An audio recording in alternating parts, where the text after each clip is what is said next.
কাজী নজরুল ইসলামের শৈশব কেটেছে চরম দারিদ্র্য ও প্রতিকূলতার মধ্যে। তার ডাকনাম ছিল দুখু মিয়া, যা তার জীবনের এই কষ্টের দিকটাকেই নির্দেশ করে।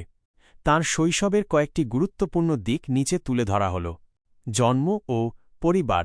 1899 সালের 24শে মে, বাংলা 11ই জ্যৈষ্ঠ 1306, ভারতের পশ্চিমবঙ্গের বর্ধমান জেলার চুরুলিয়া গ্রামে এক দরিদ্র মুসলিম পরিবারে তাঁর জন্ম।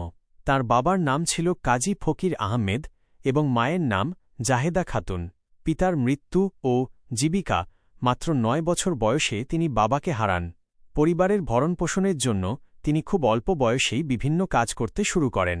তিনি গ্রামের মক্তবে শিক্ষকতা করেছেন, মসজিদের মুয়াজ্জিন হিসেবে কাজ করেছেন এবং মাজারের খাদেমও ছিলেন। লেটো দলের অভিজ্ঞতা। দারিদ্র্যের কারণে তাঁর প্রাতিষ্ঠানিক শিক্ষা বারবার ব্যাহত হয়।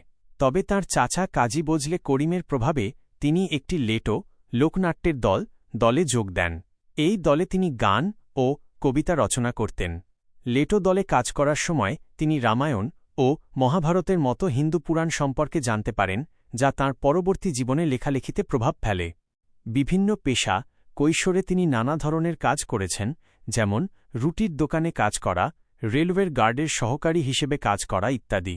জীবনের এই কঠোর বাস্তবতাই তাকে বিদ্রোহী করে তোলে এবং তাঁর লেখায় তার প্রতিফলন দেখা যায়। এই প্রতিকূলতা সত্ত্বেও নজরুলের শৈশবের অভিজ্ঞতা তাঁর কবিসত্তাকে আরও শক্তিশালী করেছে। জীবনের কঠিন বাস্তবতাকে তিনি অত্যন্ত কাছ থেকে দেখেছিলেন, যা তাঁর সাহিত্যকর্মে বিদ্রোহ, প্রেম, সাম্য এবং মানবতাবাদের মতো বিষয়গুলোকে ফুটিয়ে তুলেছে।